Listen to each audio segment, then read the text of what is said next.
What's going on, guys? BossOP6 here, back to another video, and today I'm here to do my AEW Dynamite from Norfolk, Virginia. And, well, we're kind of on the road to full gear, and, well, the main event is set up, and not everything else has really changed. This show had a hot crowd, had some good matches, and had the typical Dynamite kind of episode. So overall, solid show despite a few things that, oh boy, I'll be getting to here in a little bit. So we start off with Chris Jericho and Daniel Garcia with 2.0 and Hager. Why is he still wearing that stupid ass purple hat? Against Claudio and Yuta. Regal on commentary. Regal and Excalibur's interactions are fucking hilarious. The match itself was fine, but this is doing nothing for anyone. Jericho, granted he's in shape, and he's having better matches, I guess, than he has last year. I mean, hell, I pissed out things better than what he did the last few years. But that doesn't mean he's good in the ring. I like Yuta's good. I love Claudio. Garcia's getting up there. But this shit has to end soon. There's interference. Jericho traded cheap, but it didn't work. Claudio just goes batshit insane. There was a hot tag at one point.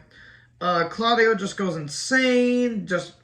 He goes after Hager for all what he's worth, which is nothing.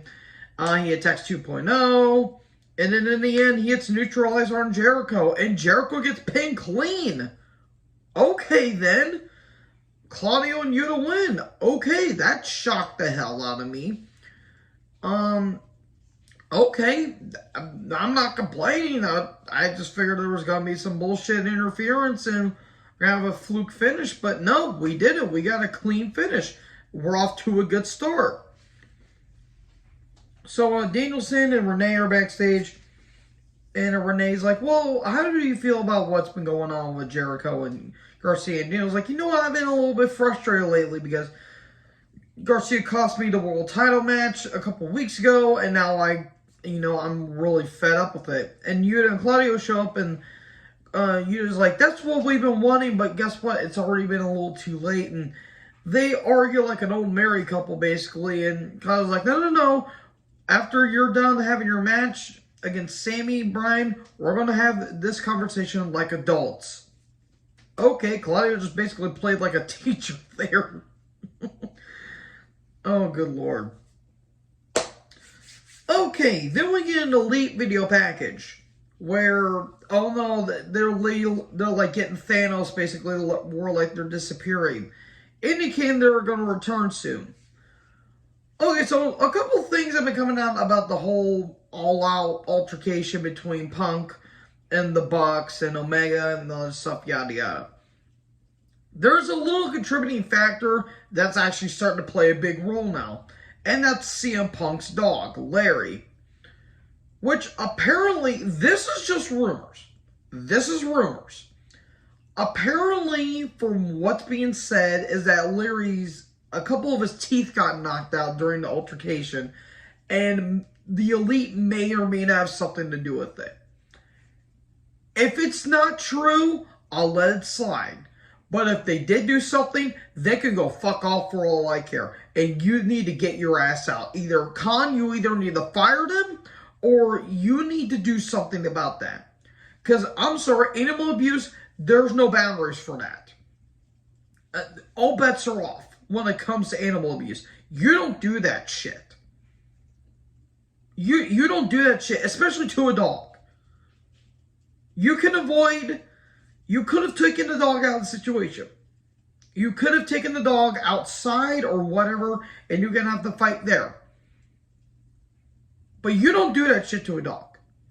That is fucking ridiculous.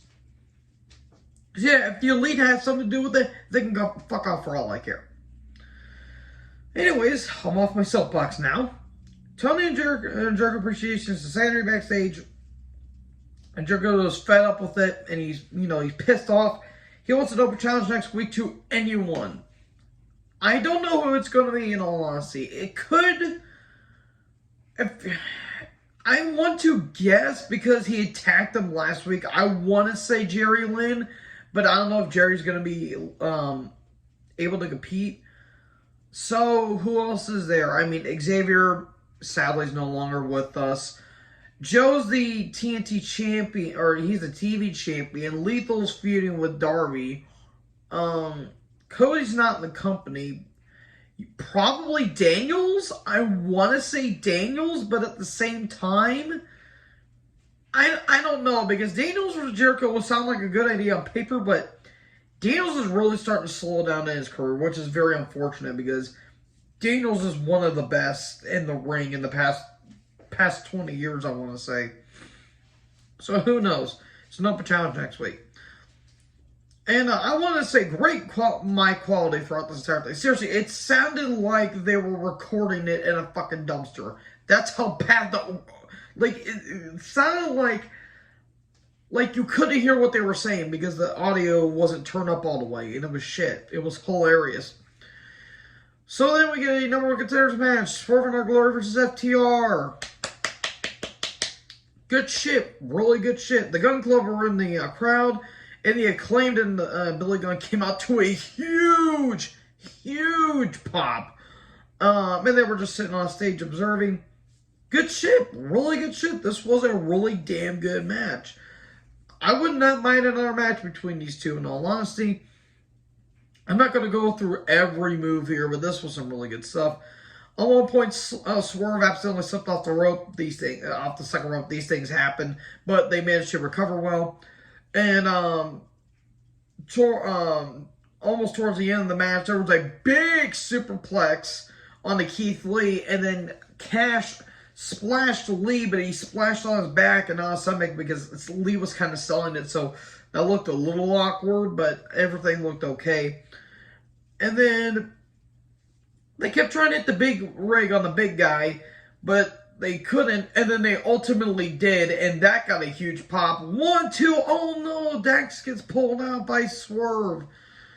And then they got a little messy towards the end because Swerve gets inadvertently hit, and then the Guns, they restrain Cash, and then a low blow to Dax, and the Guns restrain Cash. And then a big catastrophe, 1, 2, 3, and there you go, Lee wins, without knowing that, Cash got a low blow. Then the Guns attack, and all of a sudden the Acclaim come down, and okay, there you go there. So, we're going to get Swerve in Our Glory versus the Acclaim 3, and that's probably where Swerve is going to turn on Lee, most likely. And then Renee and Sarray backstage. Oh, great. More Sarray on my video, or Saraya. I don't care. Not Saray. Jesus Christ. Not the Sailor Moon character. Saraya. I apologize. I don't know why I put that. I must have blanked out, but Saraya. I don't care. Who fucking cares? She wants to talk about Britt Baker, then Britt shows up and she's like, I'm not in a good mood. Don't be bitching at me. How about we settle this like women? Why don't we just all sell out and air our grievances? Why don't you? I would care about Saraya Paige, but, I mean, Ronnie Radke said best, I'm a popular monster. Yeah, that's very, very, very, very fitting of you, because you are a monster there, Ronnie. Yeah, go kick rocks for all I care. So, Renee's all over throughout this entire show, by the way. She kind of replaced Tony Schiavone, which, it happens. So Renee's on the stage and the MJF shows up, and MJF's just being a fucking star. This was great shit. He mocks Moxley. He Moxley's Moxley if you want to. Phenomenal stuff. He says Moxley is mid, and oh my god. And then Renee says, you can't say with all due respect and then insult him afterwards. And then MJF, because he's such a dick, he says, with all due respect, Renee, shut your mouth. This was great shit. Oh my god, I had to take a minute because that was fucking hilarious. He talks about Regal, and he says, I've always taken shortcuts, but this time I ain't doing it. And he says he won't use the ring. All he would use is a grudge, and I have a chock full of them. And he says, I'm not fighting Regal, I'm not fighting Penta, I'm not fighting Moxley, I'm fighting for all the scumbags that doubted me. This was good shit because MJF is fucking phenomenal. They're gonna fuck this up somehow, I have a feeling. Then Hathaway shows up, and MJF says, I don't want you guys to attack Moxley because I want Moxley 110%. I don't want you to attack him. I don't want you to touch him. I don't want you to even look at him. And if you do, you're fired. We're going to get to that here in a little bit. So the Wardrobe and the Kingdom video package. By the way, good on the Kingdom, a.k.a. Matt Taven, Maria, and Mike Kanellis for getting contracts and getting some extensions as well. Good for them. World is going to be taking on Taven for the TNT title. Should be a good match on Rampage. And then Sami Zayn versus Bryan. Bryan Danielson, real on commentary. Unfortunately, Bryan was not a wizard. Sami was a good athlete, and now he doesn't fucking care at this point. And really, Bryan should have kicked him hard to the point where Sami should have got his fucking head checked on. Ty literally is the most useless thing in the world. It was fine. I just didn't give 10 shits, which is sad. Bryan kept hitting the chops and the kicks, and Sami was doing his typical bullshit. And then in the end, Triangle Choke, Bryan wins. Cool. There was more to the match, but I didn't care about it. So Renee Alex Abrahantes. Not as good as Armando Estrado. Because I love that. And Phoenix are backstage talking about the main event between Mox and Penta. And Christian Cage and Luchasaurus show up and says, you know what? Luchasaurus has gold around his has been wanting gold around his waist. How about I try to find 200 partners and we try to go after your tag titles? And all of a sudden, Orange Cassidy shows up and he's like, you know what? I'll take them all on. Or something. I really tried to pay attention, but Orange Cassidy showed up. I immediately tuned out of it. It's going to be a triple threat on Dynamite next week. Cool. So we have 2 really good competitors and we have Orange Cassidy. So Rio took on Jamie Hayter with Britt and Rebel. Jamie Hayter, sweet Christ almighty. Look, Rio is not a bad athlete. She's just not believable. I'm sorry. Jamie, god damn, Jamie looks great. It was fine. It's just that I just don't care about Rio at this point. Hayter wins. And then Storm shows up and kind of stares her down.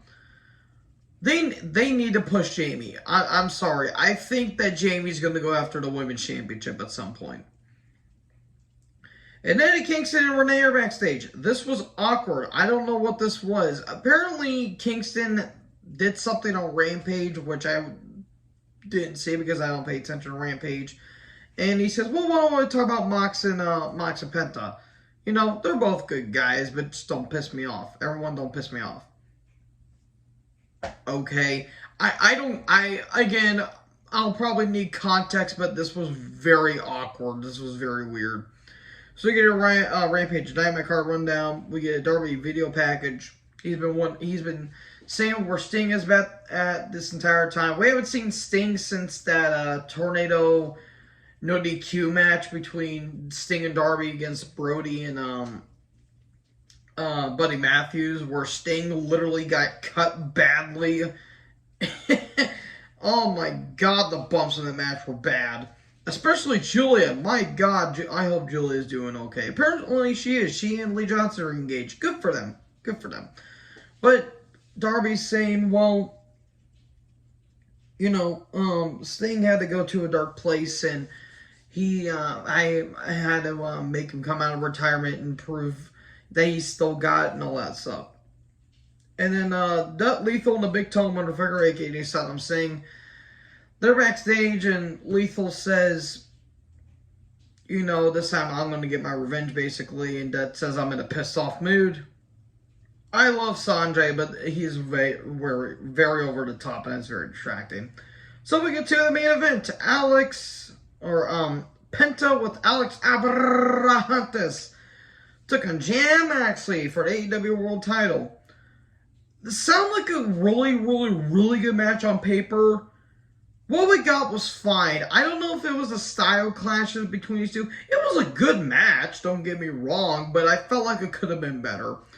Penta does his typical shtick. He did have a match against Villano 4 at Triple Mania, which, Jesus Christ, Penta.